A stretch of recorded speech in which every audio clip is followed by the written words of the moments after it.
Selamat datang ke channel ini. Jangan lupa tekan butang subscribe dan aktifkan lonceng agar anda tidak ketinggalan dengan isu-isu semasa, dan sila tinggalkan pendapat anda di ruang komen.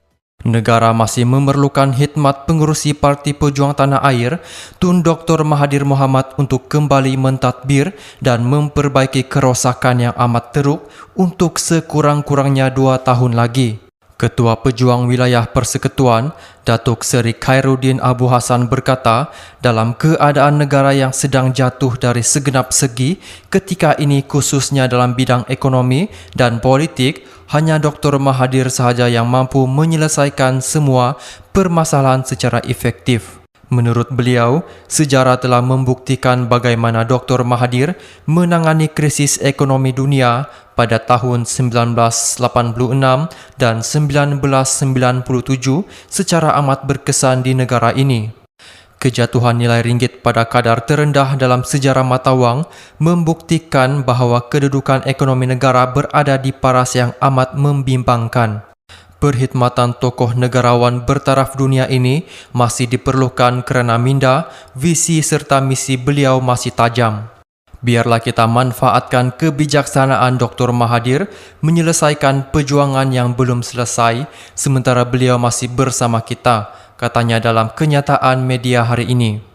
Pada 29 September lalu, Dr. Mahathir yang juga pengurusi Gerakan Tanah Air GTA menyatakan beliau bersedia menjadi Perdana Menteri untuk kali ketiga jika diminta berbuat demikian sekiranya GTA membentuk kerajaan selepas pilihan raya umum ke-15.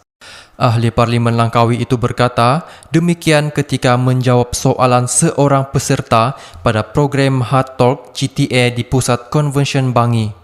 Khairuddin yang juga pengurusi GTA Wilayah Persekutuan menambah, matlamat perjuangan Dr. Mahathir hanyalah untuk menebus maruah bangsa dan negara demi kesejahteraan masa depan keseluruhan rakyat tanpa mengira kaum dan agama.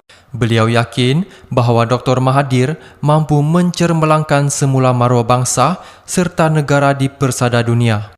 Kita amat memerlukan Malaysia kembali cermelang sebagai kuasa harimau Asia yang dihormati oleh seluruh negara-negara luar seperti dahulu jelasnya. Sementara itu, Khairuddin berpandangan Perdana Menteri Datuk Seri Ismail Sabri Yaakob perlu diberi ruang untuk berkhidmat sehingga Parlimen tamat penggal pada pertengahan tahun depan. Beliau memberitahu adalah amat tidak masuk akal untuk mengambil sikap terburu-buru bagi mengadakan PRU15 dalam masa terdekat kerana kedudukan kerajaan ketika ini amat stabil. Semua parti-parti pembangkang telah memeterai Confidence and Supply Agreement CSA dengan Kerajaan Barisan Nasional dan semua juga telah bersetuju bagi menyambung perjanjian ini.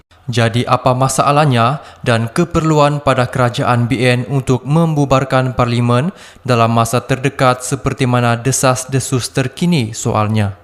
Khairuddin berkata, walaupun 4 ahli parlimen dari pejuang tidak memeterai CSA dengan kerajaan, Dr. Mahathir sentiasa mengingatkan dan menasihatkan pemimpin-pemimpin pejuang agar tidak melibatkan diri dalam mana-mana gerakan bagi menjatuhkan kerajaan sedia ada. Dr. Mahathir lebih mementingkan untuk turunkan suhu politik serta menstabilkan landscape politik negara ke arah sama-sama kita berganding bahu membantu memperbaiki negara yang sedang rosak teruk jelasnya. Beliau turut menganggap sebarang usaha oleh UMNO yang mendesak Parlimen dibubarkan lebih awal sehingga menyebabkan PRU15 terpaksa dilangsungkan pada musim banjir hujung tahun ini sebagai tidak bertanggungjawab.